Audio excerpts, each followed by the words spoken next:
Bonsoir à toutes, bonsoir à toutes et à tous. Nous venons de faire les fouettanes. Je vous propose d'aller attaquer sur les morphanes. Les morphanes. Oula, pardon, je suis en train de défoncer avec mon câble mes petits Vanguard Hunter. Je sais pas si vous voyez bien. Un petit bonhomme avec son perroquet. Lorsque j'aurai fini mon armée, je vous expliquerai pourquoi je lui ai fait trucs qui peuvent paraître un peu colorés, ce qui n'est pas mon style en général. Les morphanes.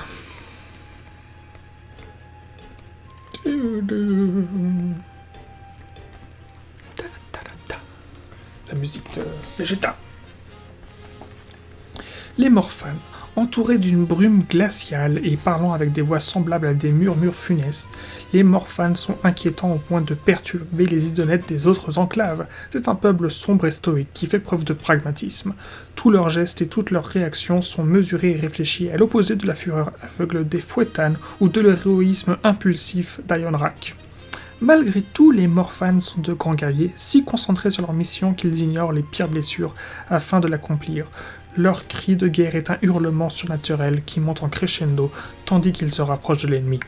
Puis, toute la phalange replonge dans le silence, et même le bruissement des ailerons et le tintement des lames sont assourdis par le brouillard magique qui entoure les guerriers.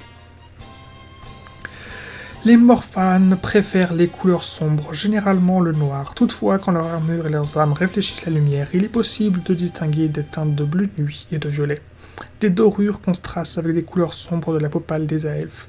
Comme les morphanes vivent dans les eaux huileuses du grand bourbier de Chiche, ils sont parfois recouverts d'un fluide noirâtre qui les rend effrayants. Eh bien, très intéressant, voyons voir leurs aptitudes.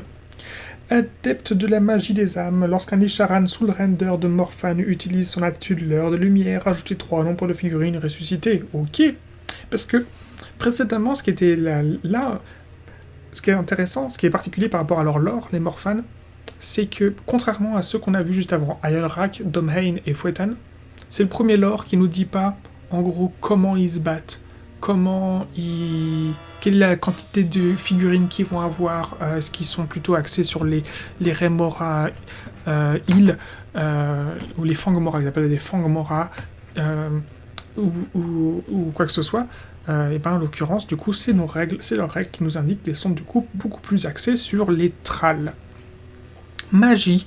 Les Tidecasters de Morphane connaissent le sort brume glaciale à la place d'un des sorts du domaine de profondeur. Ok.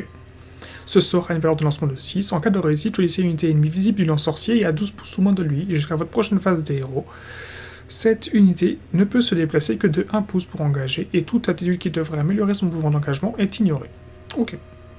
Donc bah voilà, on a 2 éléments. C'est une armée où il y aura au moins un Tidecaster, parce qu'il faut rendre hommage à cette règle, et c'est une armée où on va avoir des Soul Render aussi, puisqu'il faut rendre hommage à l'autre règle.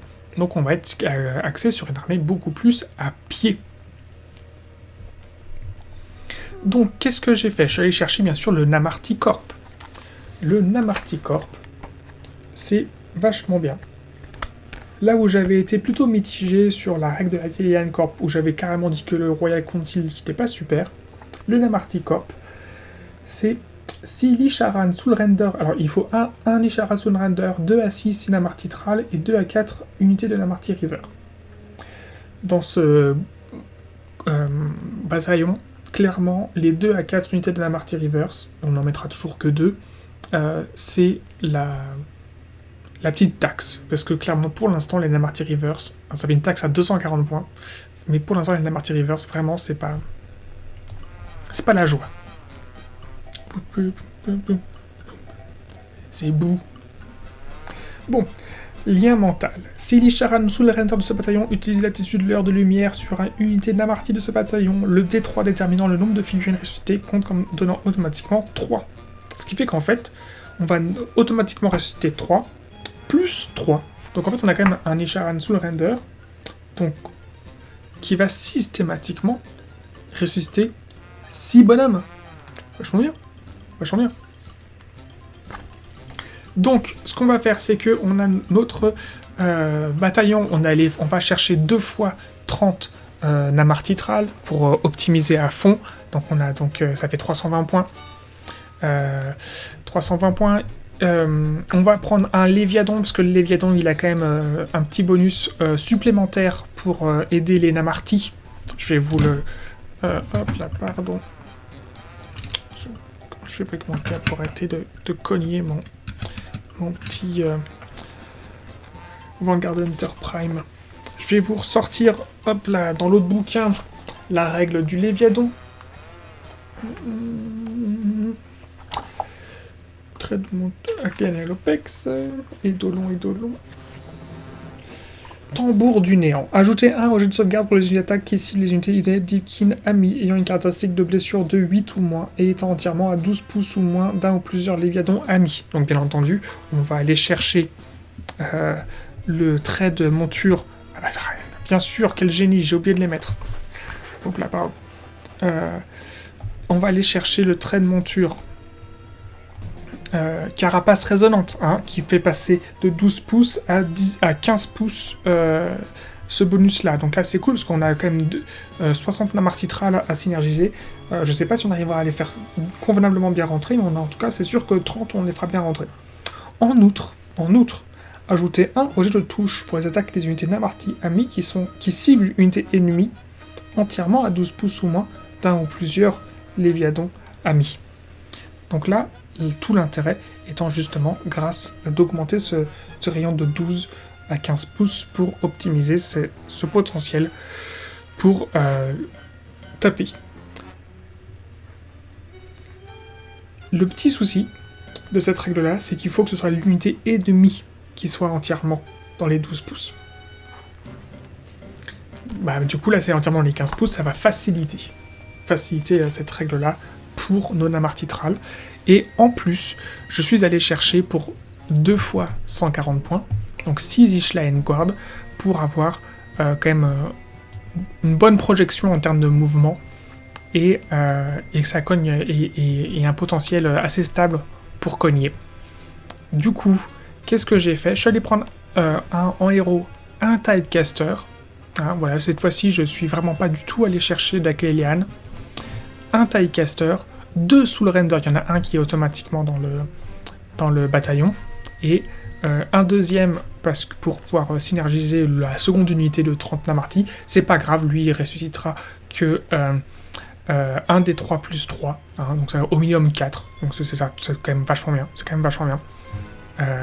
et un Soul Scryer, le Soul Scryer qui va permettre de se balader avec une unité d'Ishlaen, enfin la unité d'Ishlaen, sachant que eux aussi ce sont des lignes, hein. On s'en fout à ce niveau-là, c'est quand même notre 5e ligne. L'idée c'est que notre Soul Scryer, moi ce que je proposerais, c'est que il se balade à distance avec les 6 Ishlaen, éventuellement le Tidecaster, comme ça la Tidecaster elle est proche d'un prêtre pour lancer, vous savez, les fameux pouvoirs d'Ishlaen.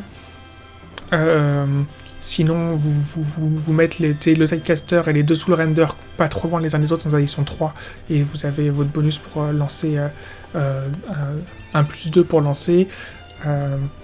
Et du coup, votre Soul Scryer, il se balade avec les 6 Ishlaen et puis Dynamarty Reverse. Et voilà. Donc là, on est quand même sur une armée donc, qui est à pile 1990 points.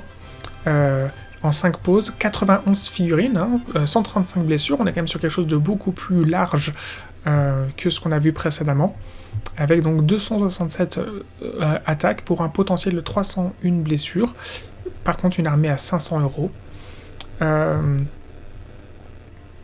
Personnellement, on est beaucoup plus proche du type d'armée que je souhaiterais jouer.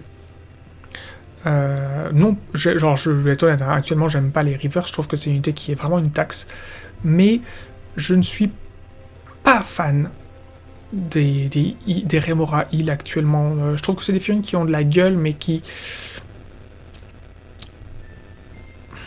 il leur manque un truc dans leur... Pour moi, elles me font le même effet, les Remora Hill, les Fang Mora Hill, pardon, elles me font le même effet que les requins de Tzench, là, les Raymanta de Tzench, j'ai oublié leur nom. Comment elle s'appelle?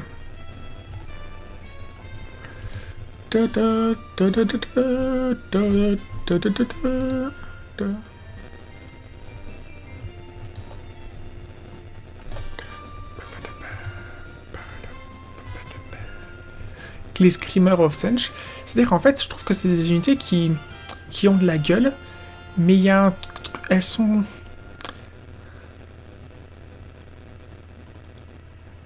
un peu plates. Je sais pas comment dire. Bah, en fait, là, ce que je trouve dommage, par exemple, moi j'aimerais beaucoup que ces unités, et ben, elles aient un côté un peu plus envolé. Vous voyez, qu'il y ait des mouvements, par exemple, que on les voit un petit peu être dans des positions un peu plus comme ça, un peu plus serpentins, qu'on les sente vraiment être en train de voler dans toutes les positions comme des virevolteurs et étant hyper à l'aise dans les airs. Et c'est quelque chose que j'aimerais bien voir également avec ces Remora Hill. Alors peut-être que c'est l'angle des photos qui donne cet effet-là, hein, qui donne cette impression-là. Mais je trouve qu'il y a un côté, effectivement... Mais non, mais en fait, c'est un cumul. J'aime pas qu'ils aient le masque sur les yeux. Je trouve qu'il y a quand même une espèce de disproportion entre la monture, la taille de la monture en termes de corps et l'elfe. Je pense qu'il faudrait qu'il y ait quelques millimètres de plus de largeur sur la créature. En fait, je vais vous dire, hein, j'ai été désagréablement étonné quand... en fait, en comprenant qu'elles étaient sur des socles de cavalerie légère. Parce que clairement, en termes de règles, c'est de la cavalerie lourde. Donc je pense qu'ils pourraient être sur des socles de cavalerie lourde. Et du coup, avoir les montures... Les elfes, ils changent pas la proportion, mais des montures plus grosses. Clairement, c'est ce que je pense. Mais c'est de la figurine hyper jolie. Mais voilà, mais du coup, 6 Remora Hill, enfin 6 Fangmora Hill, ça me conviendrait très bien. Et voilà, donc voilà, une armée quand même à 500 €. Hein. Mais je pense qu'il est quand même beaucoup plus adapté pour prendre des points et les tenir. Avec quand même un beau Behemoth et 6 Ishline Guard. Voilà. Donc voici, c'était pour les Morphan. Je vous remercie pour votre attention et on passe immédiatement à la prochaine VOD et la prochaine sous-faction.